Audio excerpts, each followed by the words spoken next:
Hello class. So you should have the Unit 3 Day 1 notes out. You got the packet yesterday. If you weren't in class yesterday, then make sure you get the packet from the sub. We're going to be starting to talk about lines and angles. So today is going to be kind of a lot of vocab and knowing different types of angle pairs. Parallel lines, hopefully that's a word you've heard before. They are going to be two or more lines that never cross and they have the same slope. Okay, so like the picture to the right here, A and B are parallel. To show that the lines are parallel, there's a symbol. It kind of looks like an 11. That means A is parallel to B. All right. Perpendicular lines are going to be two lines that intersect to form right angles. All right, so if A and B are perpendicular, they're going to intersect to form right angles. And all four of those will be right angles. All right, upper right's 90, upper left, lower right. And the symbol for perpendicular kind of looks like an upside down capital T. That means A is perpendicular to B. All right, and then skew is the last type of lines we're going to talk about, which is two lines that do not cross. So it's kind of like parallel, but they're not parallel. All right. This happens in 3D only. Okay, you can't have skew lines with like a picture like up above with A and B. So skew lines are going to be in a three-dimensional figure. So if you kind of look at like this line here and this line here, that's an example of skew lines.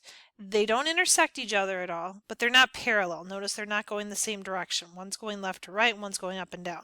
So that's an example of skew lines. Lines that don't intersect, but they're not parallel either. So we'll practice this a little bit here.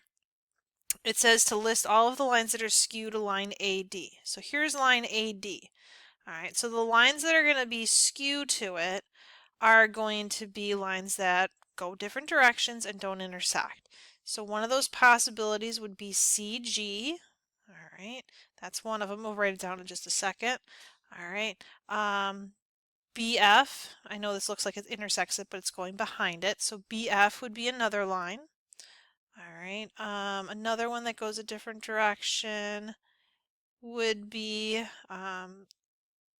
EF, this line, and the yellow line are different directions and they don't intersect, as well as this line, GH, and that line don't intersect and they're going different directions. So the four lines would be BF, okay, and don't forget your symbols and notation, CG, all right, EF, and then GH. All right, those are all lines that don't intersect the yellow line and go different directions from it. All right, then we've got list all of the lines that are parallel to AD. All right, so let me erase some of these green lines here. So parallel means that it goes the same direction and it doesn't intersect. So like BC would be parallel to AD.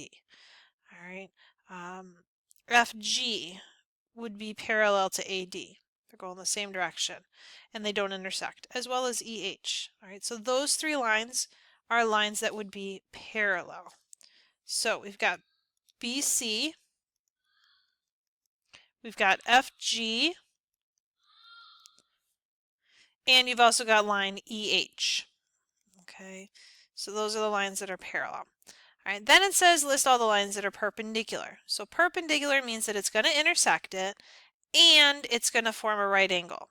Okay, so these lines have to intersect, have to touch line AD.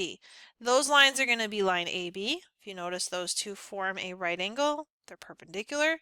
All right, this line here, DC, that's going to be perpendicular to the yellow line. And then this line here, AE, that's going to be perpendicular to the yellow, as well as DH. All right, so we've got four lines that are perpendicular to the yellow line. All right, so AB and DC, EA, and DH. Okay, so those are the lines that are going to be perpendicular.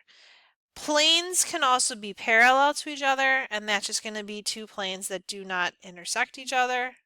All right. So for example, in a box, all right, If you look at this three-dimensional box up here, all right, the planes that would be parallel would be like the top of the box and the bottom of the box. Those don't intersect. Also the left side and the right side of the box, as well as the front and the back of the box. All right, remember when you're naming a plane, you only need 3 letters. So the top plane, choose 3 of the letters. So like maybe plane ABC, all right, would be parallel to this plane at the bottom. Again, choose 3 letters. So like EFG. All right. So when you're naming a plane, you just need 3 points from the plane. All right, so that's parallel planes. All right, now we get into these angle pairs, and we are going to be using these all unit. So these are going to be really important for you to know and be able to identify. All right, what's going to happen is we're going to have, lines like this, and then we're going to have a transversal. A transversal is a line that intersects 2 or more lines. So this is a transversal because it's intersecting this line and this line. And when it crosses that, it creates 8 angles. Okay, and some of these angles are going to have certain relationships with each other. All right, one of them is, or 2 we're going to go through, is alternate interior and alternate exterior. All right, so we've got our transversal. The 2 lines that are being crossed, we're going to kind of make it into like a little box. All right, anything inside this box is considered an interior angle. 3, 4, 5, and 6, those are interior because they're inside this box. Anything outside is an exterior angle. So 1, 2, 7, 8, those are exterior angles. An alternate interior angle is going to be 2 angles, all right, inside the 2 lines. So that's what makes it interior. Inside the 2 lines and on different sides of the transversal. So if we're talking about interior angles, we're not talking about, we're not talking about any of the exterior angles. So we're not talking about these and we're not talking about these. Okay, so we've kind of narrowed it down to 4 of them. And we're going to be talking about angle pairs. So we're going to have, 2 angles at a time. So we are talking about angles that are inside this box and on different sides of the transversal, and they're not going to be right next to each other. So it's not going to be like 3 and 4. All right, an example of alternate interior would be like angle 3 and angle 5. Those are inside this box, and 3 is on the right side of the transversal, 5 is on the left side. So angle 3 and angle 5 would be an example of alternate interior. 4 and 6 would be the other pair. All right, angle 4 is on the left and angle 6 is on the right. They're not next to each other and they're both interior angles. So that's alternate interior. All right, now we're going to go to the next one, which is alternate exterior angles. All right, so alternate exterior angles are going to be angles outside the 2 lines. So we're not going to be looking at 3, 4, 5, or 6 at all. All right, and alternate exterior angles are going to be 2 angles outside the 2 lines and on different sides of the transversal. Okay, exterior means outside, alternate means different sides. So, and again, they're not going to be next to each other. They're never going to be next to each other. So, like angle 1 and angle 7, those are outside the box and they're on different sides of the transversal. As well as angle 2 and angle 8. All right, angle 2 and angle 8 are outside of those 2 lines, outside of this box. One's on the right side, one's on the left side. So those are alternate exterior. All right, then we have same side interior and same side exterior. So let's do same side interior first.